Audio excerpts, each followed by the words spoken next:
Hello students, today I will discuss the new topic, that is LC oscillation. Means in the LC oscillation, if the L inductor and C capacitor is connected, then electromagnetic oscillations are produced, and that can be explained by the help of these 5 diagrams. So to explain that, first of all we have to consider here the capacitor should be fully charged. If the charged capacitor is connected with the inductor L, then the current is flowing from capacitor to the inductor, and in the inductor a magnetic flux is linked. Due to that, an induced EMF is produced in the inductor that opposes the growth of the current in the inductor. Therefore, the capacitor takes some time to discharge. So in that time, the total electrical energy of the capacitor is completely converted into magnetic energy. That will be stored in the inductor in the form of magnetic energy. It takes some time due to the capacitor takes some time to discharge completely due to the production of the opposing induced EMF.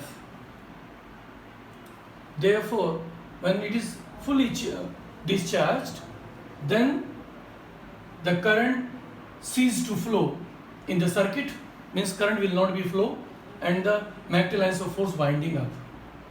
Due to winding up of that magnetic flux, again the induced EMF is produced just in opposite direction as compared to the first situation, and a current is flowing in the circuit. Due to that, the capacitor again, the charging of the capacitor again started, and magnetic energy is converted into electrical energy that is stored between the plates of the capacitor. But in that case, the current will be flowing in opposite direction due to the production of the opposite EMF produced in the inductor, and capacitor will be charged with opposite polarity, means right plate will be positively charged and left plate will be negatively charged as compared to the first diagram.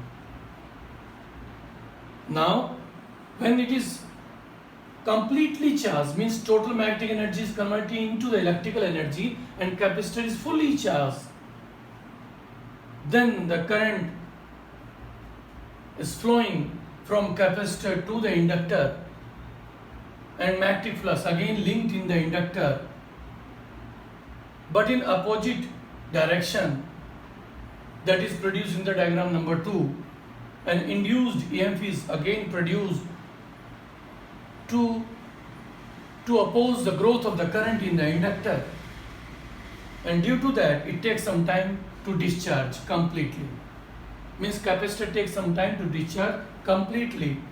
Therefore, the electrical energy is converted into the magnetic energy, and that will be stored in the inductor in the diagram number 4. According to the diagram number 4, it is stored in the magnetic energy. Now after that, when the total energy is converted into magnetic energy, means capacitor is completely discharged, again the current ceases to flow in the LC circuit, and due to that a magnetic lines of force winding up, and again due to winding up of that magnetic lines of force, induced EMF is produced in the inductor that oppose the winding up of the magnetic lines of force, and on the behalf of that a current is flowing in the LC circuit. Due to that, the left plate will be charged as positive and negative charge will be on the right plate. So the charging in the capacitor will be same as in the diagram number 1. So in the diagram number 5, the one cycle is completed, and due to completing that one cycle, we can see here the total energy first of all converted into electrical energy into magnetic energy, then magnetic energy converted to electrical energy, and again it is converted into magnetic energy, and after that again in the diagram number 5 convert into electrical energy. Now it is a one complete cycle and electromagnetic oscillations are produced. If there is no any loss of energy,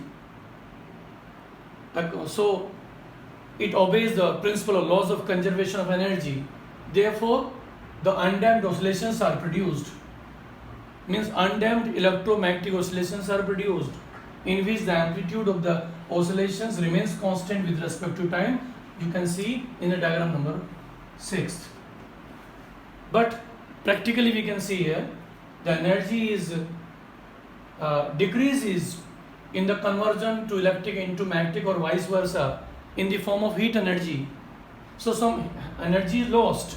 Therefore, the amplitude remains constant with respect to time, and damped oscillations are produced in which the amplitude is decreasing with respect to time. So practically we can see that the damped oscillations are produced, but if we see in ideal situation, so undamped oscillations are produced. In that situation, the frequency of the oscillation f will be equal to 1 upon 2 pi 1 upon square root LC. From that formula, we can find out the frequency of the oscillations, means electromagnetic oscillations produced in the LC oscillation. So it is the qualitative explanation in your syllabus, and mathematical explanation is not included in your syllabus. So you have to write in your notebook the complete explanation of this LC oscillation with the help of diagrams. Okay, thank you.